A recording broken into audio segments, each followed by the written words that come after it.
এখান থেকে আর কিছুক্ষণের মধ্যে গুসকরাতে গিয়ে আমরা ব্রেকফাস্ট করবো। তো তোমাদের এখানকার প্রপার্টিটা একটু দেখিয়ে দিই। এটা হচ্ছে আমাদের যে হোমস্টেটা। এই হাট থেকে কিছুটা হেঁটে আমরা চলে এলাম এই প্রকৃতি ভবন। তো দেখো রবীন্দ্রনাথের এখানে বেশ একটা পেন্টিং করা, খুব সুন্দর।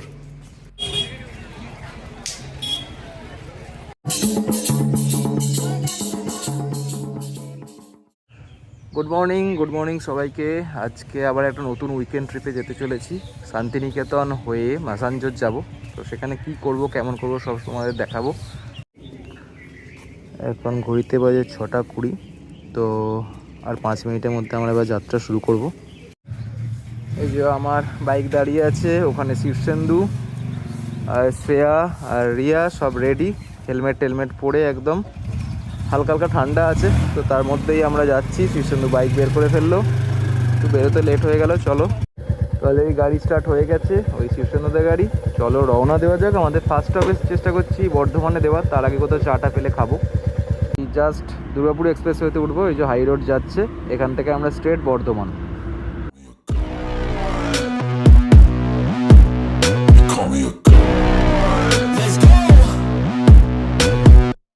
I'm about to go off like a weapon. Fuel to the top, got a filled up engine.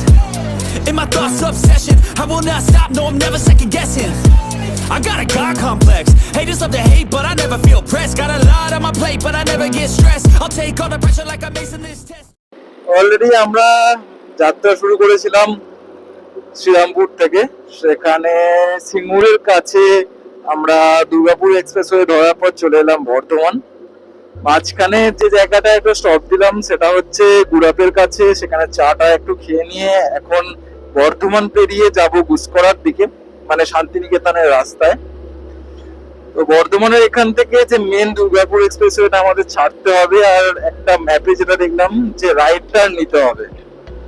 তো এই দেখো আমরা এখানে একটা যে লেনটা আছে লেফটের, এই লেনটা নিয়ে নিচ্ছি, কারণ এই স্ট্রেট রাস্তায় যদি বেরিয়ে যাই তাহলে হচ্ছে স্ট্রেট এটা দুর্গাপুরের দিকে চলে যাচ্ছে। তো আমাদের যেহেতু রাইট টার্ন নিতে হবে, তাই এই নিচে দিয়ে নেমে আমরা এবার সামনে গিয়ে রাইট টার্ন নেব।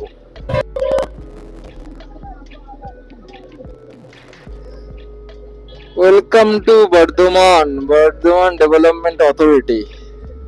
তো এটা আমরা এখন নবাবহাট মোড়। এই নবাবহাট মোড় থেকে আমরা সিউড়ি রোড ধরে নিলাম। এ দেখো এখানে লেখা আছে মোড়গ্রাম 131, রামপুরহাট 118, সিউড়ি 85 কিলোমিটার, গুসকরা 27 কিলোমিটার। তো আমরা এই রাস্তা ধরেই এখন বোলপুরের দিকে যাব। শান্তিনিকেতনটা বোলপুরেই পড়ে। এখান দিয়ে ব্রিজ তৈরি হচ্ছে, আর এখান দিয়ে গেছে ট্রেন লাইন। তো এই রেল গেটটা থাকার জন্য এখানে একটু জ্যামও রয়েছে দেখতে পাচ্ছি। ফ্রিকোয়েন্টলি হয়তো রেল গেটটা ওঠানামা করা হয় না, তার জন্যই এই জ্যামটা লেগে আছে। তা আলটিমেট রেল গেট খুললো, এবার আমরা বেরোলাম। এইদিকে দেখো এই ওভারব্রিজটা তৈরি হচ্ছে এর জন্যই, কেন এখানে যা বুঝলাম মোটামুটি একটা ভালো রাস থাকে বাইক গাড়ি। তো এখানে এই বারবার হেলমেটটা পরার জন্য এখানে জ্যাম লেগে যায়। এই ওভারব্রিজটা হয়ে গেলে এখানে সুবিধা হবে। এখানে অ্যাকচুয়ালি হচ্ছে বর্ধমানের যে মেন লাইনটা, মানে দুর্গাপুরের দিকে আমরা যেখানে দাঁড়িয়েছিলাম সেখানে হচ্ছে বাঁ দিকে, এই বাঁ দিকটায় গেলে সেখানে হচ্ছে খানা জংশন, আর ডান দিকে হচ্ছে তালিত স্টেশন। ইন বিটুইন যে রেল গেট সেটাতেই আমরা দাঁড়িয়েছিলাম এতক্ষণ। তো এখন এখান থেকে মোটামুটি দেখাচ্ছে আরো 1 ঘন্টা 15 মিনিটের রাস্তা। মাঝখানে ব্রেকফাস্ট করব। তো এখন আমরা যাচ্ছি ওরগ্রামের দিকে। দেখো মাঠের মধ্যে দিয়ে রাস্তা, আর এই যে ট্রাক্টরে চাষ করছে দেখতে পাচ্ছি। এইসব গ্রামের দৃশ্যগুলো দেখতে পেলে সত্যি মনটা ভরে যায়। ফেব্রুয়ারি মাসে কিন্তু যথেষ্ট এখনো ঠান্ডা আছে। এই সকালবেলা এতটা ঠান্ডা থাকবে দুর্গাপুর এক্সপ্রেসওয়েতে বুঝতে পারিনি, যার জন্য আমি ক্যামেরায় কিছু রেকর্ডিংই করতে পারিনি, কেননা এতটাই ঠান্ডা লাগছিল যে মুখে কিছু বলবো সেটা অবস্থায় ছিলাম না। ভেবেছিলাম নর্মাল ঠান্ডা লাগবে, তাই জন্য জাস্ট একটা টি শার্ট পরে তার উপরে উইন্টার পরে চলে এসেছি।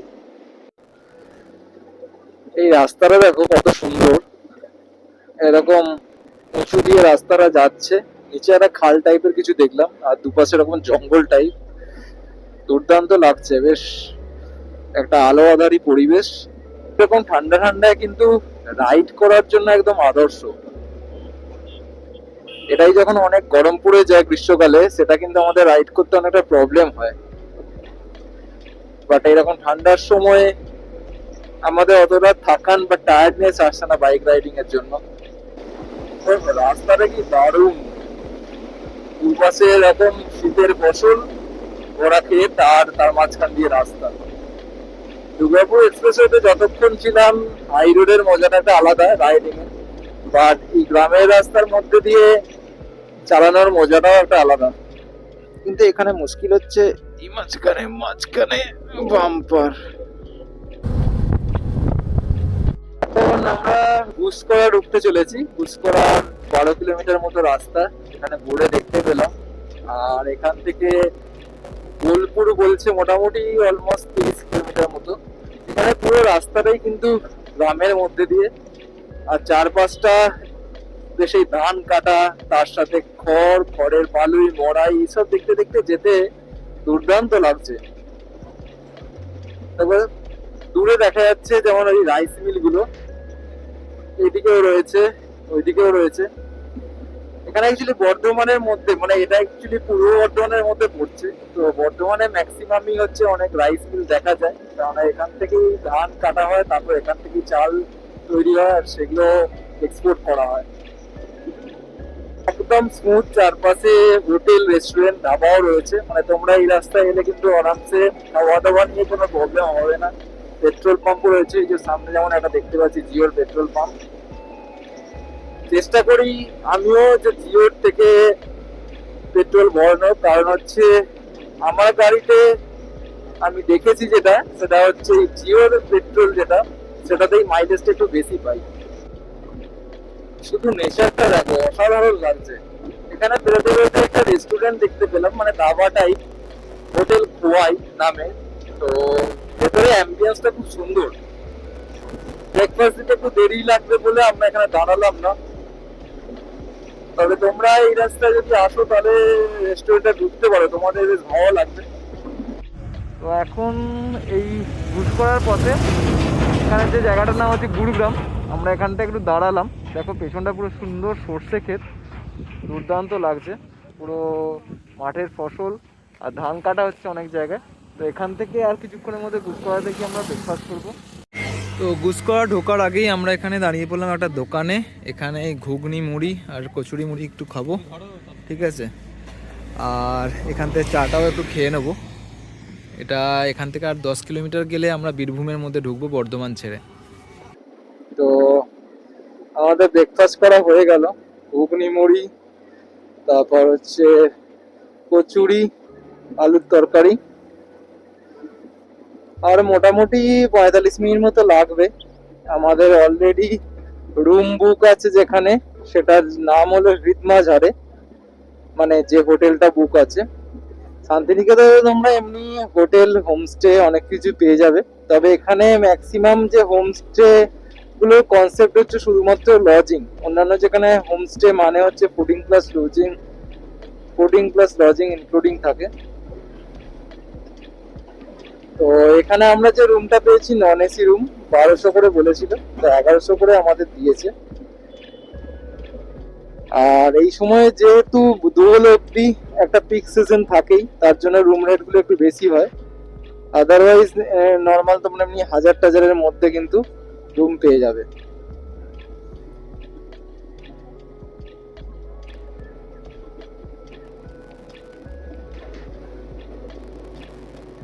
ও কি দারুণ ওয়েদার, সর্ষে ক্ষেতগুলো দুপাশে দারুণ লাগছে। সবুজের মাঝখানে হলুদের একটা হাওয়া রয়েছে এই সর্ষে ফুলগুলোর জন্য, যার জন্য যেন আরো চারদিকটা সুন্দর লাগছে। আর মাঝখানে মাঝখানে যেমন রয়েছে কিছু এই কোল্ড স্টোরেজ। এই রাস্তাটা বোলপুর পৌঁছতে মোটামুটি টাইম লেগে যাবে আমাদের 8 ঘন্টা মতো।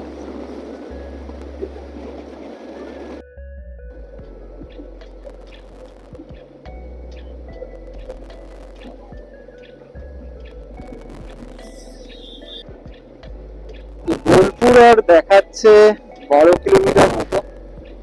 এখানে সামনে দেখতে পাচ্ছি একটা টার্নিং রয়েছে, বাঁদিকে ভেদিয়া আর সোজা গেলে বোলপুর। তো বোলপুরের রাস্তাটাই আমরা ধরবো একদম স্ট্রেট। আর একটা ফ্লাইওভার রয়েছে কোনো কারণে, জানি না নদী না রেলওয়ে ট্র্যাক কি আছে, তো দুর্দান্ত, বেশ ফাঁকা একদম। চলো এই ফ্লাইওভারটা দিয়ে এবার গিয়ে দেখি এটা কোথায় গিয়ে শেষ হচ্ছে।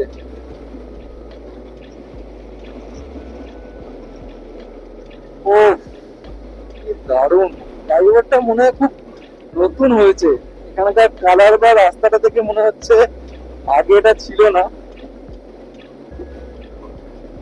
এই রাস্তায় প্রথমবার আসছি, বর্ধমান থেকে দুর্গাপুরের রাস্তায় আগে যেমন গেছি, ওখান থেকে আসানসোলে যে মাইথন ড্যাম, পাঞ্চেত, এগুলো ঘুরে ব্যাক করেছি, বাট এই রাস্তাটা একদম ফার্স্ট টাইম।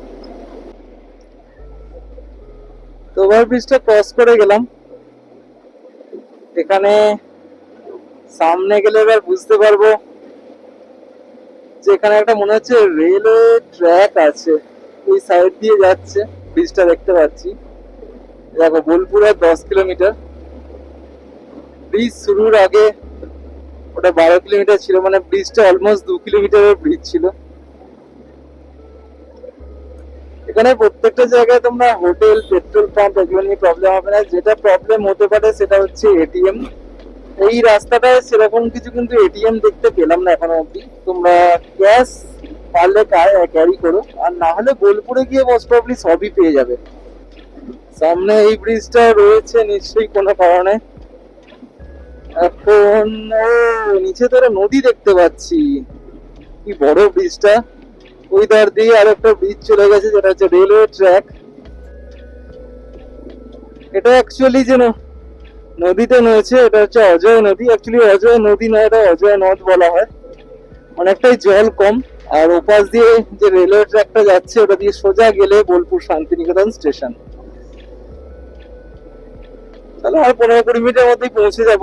আমাদের যে হোটেলটা রয়েছে ওটা সোনাঝুরি হাটের কাছেই, যাতে সোনাঝুরি হাটটা আমরা ভালোভাবে এক্সপ্লোর করতে পারি তার জন্য ওর কাছাকাছি হোটেলটা নেওয়া হয়েছে। বাহ, কি সুন্দর রাস্তাটা, দুপাশে গাছ আর মাঝখান দিয়ে এরকম রাস্তা। ঠান্ডার সময় এইসব জায়গাগুলোতে আসার মজাটাই আলাদা, বিশেষ করে বাইকে। যতই ফোর হুইলারে হোক না কেন, ওই একটা যে প্রকৃতিকে ফিল করতে করতে একটা যাওয়া, এই অভিজ্ঞতা যারা বাইক চালায় তারাই একমাত্র বোঝে। এখানে একটা ছোট মার্কেট টাইপ রয়েছে, তোমরা চায়ের দোকান পেয়ে যাবে এখানে। তো অলরেডি দেখো আমরা ঢুকে গেছি। এখানে এরকম কটেজ টাইপের কিছু রুম রয়েছে, এটা মনে হয় কোনো রিসর্ট, বুঝতে পারছি না। এই দেখো এখান থেকে বোলপুর শান্তিনিকেতন আর 4 কিলোমিটার দেখিয়ে দিয়েছে। তো অলরেডি আমরা শান্তিনিকেতনের যে এরিয়া, সেই এরিয়ার মধ্যে ঢুকে গেছি। দুর্দান্ত, পুরো সর্ষে খেতে ভর্তি একদম। এত সুন্দর লাগছে রাস্তাটা। ওই ডান পাশে দেখতে পাচ্ছি পুরো জনবসতিটা, ওটাই মনে হচ্ছে মেন যেটা শান্তিনিকেতনের এরিয়া। তো আমরা হোটেলে গিয়ে জিনিসপত্র গুলো রেখে দিয়ে প্ল্যান আছে যে বাইরে দিয়ে আজকে খাওয়া দাওয়াটা করে নেবো। এখান থেকেই দেখো প্রচুর রিসর্ট কিন্তু শুরু হয়ে যাচ্ছে। তোমরা যদি ভাবো যে ওই রকম কনজেস্টেড এরিয়া না থেকে এরকম ফাঁকা জায়গায় থাকবে, দেন এখানে কিন্তু এই রিসর্ট গুলো অ্যাভেলেবেল আছে। শান্তিনিকেতন টুরিস্ট লজ 3 কিলোমিটার ডান দিকে। তো আমরাও ডান দিকেই ঘুরবো। এই জায়গাটা একটু কনজেস্টেড শো করছে ম্যাপে। তো এই দেখো উপরে হোর্ডিং অলরেডি দেওয়া আছে, বোলপুর শান্তিনিকেতন আপনাকে স্বাগত, বোলপুর পৌরসভা। আচ্ছা, এটা তাহলে বোলপুর মিউনিসিপ্যালিটির আন্ডারে পড়ে। দেখো এখানে ঢুকতেই পুরো এনভায়রনমেন্টটা একদম চেঞ্জ হয়ে গেল, পুরো একদম কনজেস্টেড। এখন এই জায়গাগুলো দেখো, দুপাশে এরকম খেলার মাঠ রয়েছে, মাঝখান দিয়ে রাস্তা। এখান দিয়েই জায়গাটা চলে গেছে সোনাঝুরি ফরেস্টের দিকে। পাশাপাশি কোনো বাড়ি দেখতে পাচ্ছি না, সবই এখানে জায়গাগুলো মনে হচ্ছে একটা গভর্নমেন্ট কোয়ার্টার টাইপের। আর এখানে পুরো জায়গাগুলো মানে প্রোটেক্টেড এরিয়া, পুরোপুরি তার জাল দিয়ে ঘেরা। বোলপুর ওমেন পুলিশ স্টেশন, আচ্ছা এটা ওমেন পুলিশ স্টেশন। পেছনে একটা দেখলাম বয়েজ হোস্টেল রয়েছে। তো এই জায়গাটা পুরোটাই হচ্ছে বিশ্বভারতীর এরিয়া। আর ডান দিকে যে রাস্তাটা ঢুকে যাচ্ছে এটা হচ্ছে সোনাঝুরি ফরেস্টের দিকে। আবার এইদিকেই রয়েছে ডিয়ার পার্কটা। ডিয়ার পার্কের ছবি নেটে মানে গুগলে অনেক দেখেছি, আজকে দেখি টাইম পেলে আমরা অলরেডি যাব। এটা শিক্ষা ভবন, কোন দিকে এতগুলো রাস্তা যাচ্ছে নিজেরাই বুঝতে পারছি না। এটা হচ্ছে forest rest house deer park, এটাই তো। হরিণ তো দেখতে পাচ্ছি না এখানে। এদিকে রাস্তাটা লাল বাঁধ দেখাচ্ছে, আর এই সোজা গেলে সোনাঝুরি। পুরো জায়গাটাই খুব সাজানো গোছানো শান্তিনিকেতনের এখানে। তবে এই তো সোজা এখানে লেখা আছে কি শ্যামবাটি মোড়টার নাম। তো এদিকে একটা বাঁ দিকে টার্ন নিয়ে নিলাম, এখান থেকে এখন এরকম ভাবে এদিকে। তো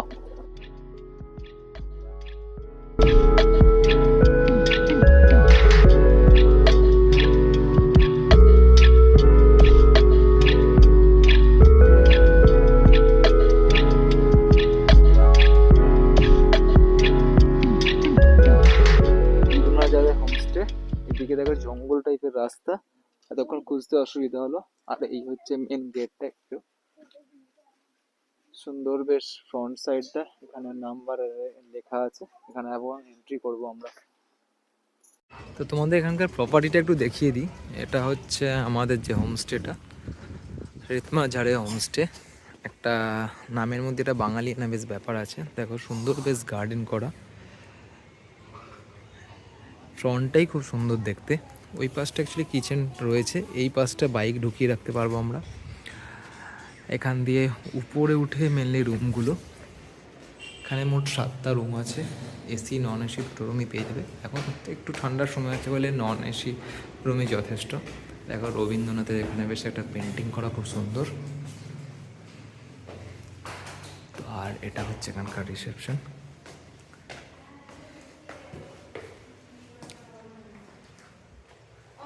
এই জায়গাটা হচ্ছে এখানকার ডাইনিং। আর রুমটা আমাদের রেডি হচ্ছে, আপাতত আমরা এখানে বসে একটু ওয়েট করছি। তো এটা আমাদের একটা অলরেডি রুম রেডি হয়ে গেছে, তোমাদের একটু দেখিয়ে দিই। তো টিভি আছে এখানে, দেখো সুন্দর একটা ঘরে ঢুকেই পেন্টিং। এখানে মেনু কার্ডটা রয়েছে, মেনু কার্ডটা তোমাদের একটু দেখে নিই, রেটগুলো একটা আন্দাজ পেয়ে যাবে। রুম সার্ভিসের নাম্বার দেওয়া আছে, তার সাথে ওয়াইফাই পাসওয়ার্ড এখানেই শেয়ার করে দেওয়া আছে। দেখো এখানে সুন্দর একটা ড্রেসিং টেবিল, গিজার আছে। আর এই এখানে হচ্ছে কোমোড, ওয়েস্টার্ন তোমরা পেয়ে যাবে, খুব ভালো। এখানে একটা ছোট্ট দুটো টুল আছে, একটা ডাস্টবিন আছে।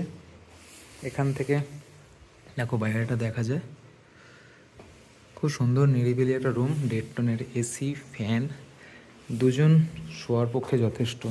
আর তার সাথে আমাদের একটা দিয়েছে হচ্ছে জলের বোতল, টাওয়েল একদম পরিষ্কার, একটা শ্যাম্পু, একটা তেল, হেয়ার অয়েল, একটা হচ্ছে সাবান। এখানে বাইরে একটা বেসিন রয়েছে, সবাই এখানে দাঁড়িয়ে দাঁড়িয়ে প্রকৃতি দেখছে। এই দিকটায় হচ্ছে অ্যাকচুয়ালি সোনাঝুরি হাটটা। আমরা এখানে রুমে এসে একটু সেট হয়ে নিয়ে তারপর বেরোবো। ওই দিকটায় আমাদের হোটেলটা রয়েছে। এখান থেকে আমরা এখন এই জঙ্গল এরিয়াটার মধ্যে দিয়ে এরকম যাচ্ছি। গাছগুলো সত্যি খুব সুন্দর, একটা মায়াবী টাইপ। এই যে আমরা 4 জন এখন যাচ্ছি সোনাঝুরি হাটে। ওখানে প্রথমে লাঞ্চ করব, লাঞ্চ করে তারপর হাটটা ঘুরবো। এই হাট থেকে কিছুটা হেঁটে আমরা চলে এলাম এই প্রকৃতি ভবন। তো এইখানে ক্যান্টিন আছে, লাঞ্চ করব, দেখি এখন খাবার পাওয়া যায় কিনা। তো আমরা প্রকৃতি ভবনে এন্ট্রি করতে পারলাম না, কারণ ওটা একটা মিউজিয়াম টাইপ, ওখান দিয়ে এন্ট্রি হবে না। ওই যে ওটা হচ্ছে প্রকৃতি ভবনের এন্ট্রিটা। আমরা এদিক দিয়ে জাস্ট ঘুরে এলাম শুধুমাত্র লাঞ্চ করার জন্য। তো এখানে দেখো অনেকগুলো এরকম খাওয়ার জায়গা আছে। প্রকৃতি অঙ্গন গীতাদির হেসেল ঘর, তারপর ওইখানে সামনে একটা রয়েছে, এগুলোতেই আমরা এখন খাবো, দেখি রেট কত কি নেয়। তো এখানে মেনুটা তোমাদের একটু শেয়ার করে দিই। এই হচ্ছে পুরো এরিয়াটা। এখানে দেখো একটা বাচ্চাদের, স্কুলের বাচ্চাদের খাওয়ানো হচ্ছে, তাই প্রচণ্ড ভিড় রয়েছে। তার মধ্যে আমাদের এই যে 4 জনের ব্যবস্থা করে দিল। এখানে আপাতত আমরা নিয়েছি একটা করে ভেজ থালি আর তার সাথে 1 প্লেট চিকেন।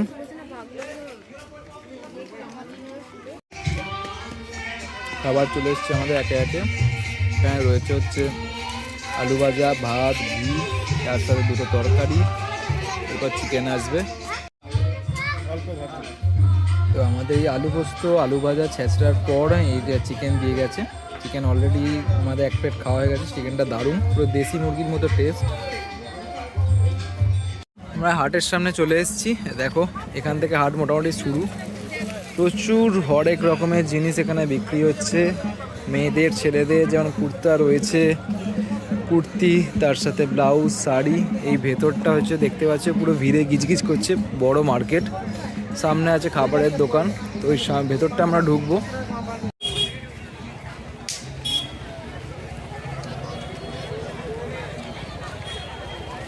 তো এখন এই সোনাঝুরি মার্কেটের ভেতরে ঢুকেছি। দেখো বিভিন্ন ধরনের শোপিস রয়েছে এখানে, যেমন মেয়েদের প্লাজো, তার সাথে কুর্তি।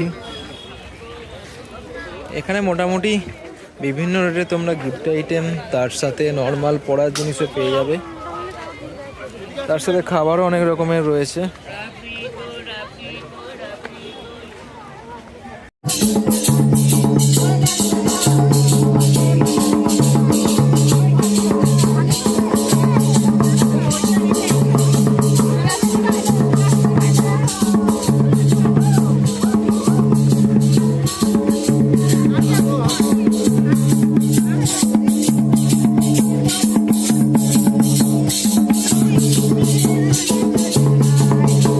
তারপর আমরা এখান থেকে ফটো ফ্রেম কিনলাম। 100, 200, 50, 60 বিভিন্ন দামে রয়েছে। এখানে এই যে প্যান্টগুলো রয়েছে 300, 350-এর মধ্যে। আর দেখো এখানে বিভিন্ন লোক এখানে এই সাঁওতালি নাচ করছে। এখানে আলাদা করে কিছু দিতে হয় না, বাট এরা একটা ওই ঠাকুরের জাস্ট ফটো রেখেছে, সেখানে তোমরা উৎসর্গ হিসেবে কিছু দিতে পারো, ডোনেশন টাইপ, 50, 100 যা খুশি, মনের খুশি মতো। রাত্রিবেলায় আমাদের এই যে ডিনার চলে এসছে, অলমোস্ট 9:30 বাজে। রুটি আর চিলি চিকেন রিয়াই সার্ভ করে দিচ্ছে আমাদেরকে, বেশি আজকে আইটেম নেই। হ্যাঁ, মোটামুটি আমরা রুটি খেয়ে এবার শুয়ে পড়বো, কালকে সকালে আবার নতুন ডেস্টিনেশনে। নমস্কার দাদা। দাদা তোমার নামটা একটু বলে দিও। সন্দীপ মণ্ডল। আচ্ছা, এখানে এই আমাদের হিদমাজারের যে হোমস্টেতে এলাম, আমাদের সত্যি খুব ভালো লাগলো। তো অবশ্যই তুমি একটু বলে দাও যে এখানকার রেট কি থাকে, এসি নন এসি রুমের। এখানে নর্মালি টাইমে নন এসি রুম হচ্ছে 2 জন থাকার যেটা রুম, সেটা 1200, আর এসি হলে স্যার 1500। এটা কি যে কোনো সিজন? না, এটা দেখুন সিজন ওয়াইজ রেটটা কিন্তু একটু আপ ডাউন হয়। আচ্ছা আচ্ছা। যেমন পৌষ মেলা, দোল, তখন একটু রেটটা একটু আপ হয়। আচ্ছা, নরমাল টাইম একটু হালকা হয়। হালকা হয়। সিজনটা ওটা আমাদের কাছে কোয়ারি করলে আমরা রেটটা সেটা ফোনে তোমরা বলে দিতে পারবে। আচ্ছা, আর এখান থেকে তোমরা কোনো কি ট্রিপ করাও, মানে কেউ যদি এসে ভাবে এখান থেকে কোনো একটা শর্ট ট্রিপ মতো করিয়ে নেবে? হ্যাঁ, আমরা দেখুন আমরা ট্রিপ করাই বলতে আমরা এখান থেকে কেউ যদি বলে আমরা নরমালি তারাপীঠ যাবো বা বীরভূমের আরো যেসব জায়গাগুলো আছে, বা এই কঙ্কালীতলা যেটা যায়, হ্যাঁ আমরা সেই এখানে বোলপুরের মধ্যে হলে যেমন কঙ্কালীতলা, আরো সেই জন্য আমরা টোটো বললে টোটোর আমরা তাদের সাথে যোগাযোগ করি। আচ্ছা, মানে তোমরা যোগাযোগ করিয়ে দিলে ওরা সব ব্যবস্থা করে নিয়ে চলে যাবে, তাই তো? আমরা যদি গাড়ির জন্য বলে, 4 হুইলারের জন্য বলে 4 হুইলারের জন্য আমরা যোগাযোগ করি। আচ্ছা, অবশ্যই। তাদের সাথে গেস্টরা নিজেরা কথা বলে ডিসকাস করে সেটা। আচ্ছা আচ্ছা, ঠিক আছে। না, আমাদের সত্যি খুব ভালো লাগলো। আর এটা সবচেয়ে যেটা ভালো লেগেছে হচ্ছে এই সোনাঝুরি একদম হাটের সামনে, আর তোমাদের সামনেই যে একটা ফরেস্ট মতো এলাকা আছে, এটা খুব ভালো লাগলো। ঠিক আছে, থ্যাংক ইউ। অবশ্যই এবার আসবো। তো বন্ধুরা, আমরা এর পরের দিন সকাল সকাল বেরিয়ে পড়লাম ম্যাসাঞ্জরের উদ্দেশ্যে, যেটা ঝাড়খণ্ড স্টেটের দুমকা ডিস্ট্রিক্টের মধ্যে অবস্থিত। তো সেখানকার যে গভর্নমেন্টের ইকো কটেজ আছে, সেখানেই আমরা স্টে করব। আর সেখানে থাকা খাওয়া কিরকম, এবং সেখানে তারে পাশে ম্যাসাঞ্জর ড্যামে যে ওয়াটার স্পোর্টস অ্যাক্টিভিটি আছে সেগুলো কিরকম, এই সব কিছু তোমাদেরকে নেক্সট ভিডিওতে শেয়ার করব। আজকের মতো টাটা, নেক্সট ভিডিওতে আবার দেখা হচ্ছে।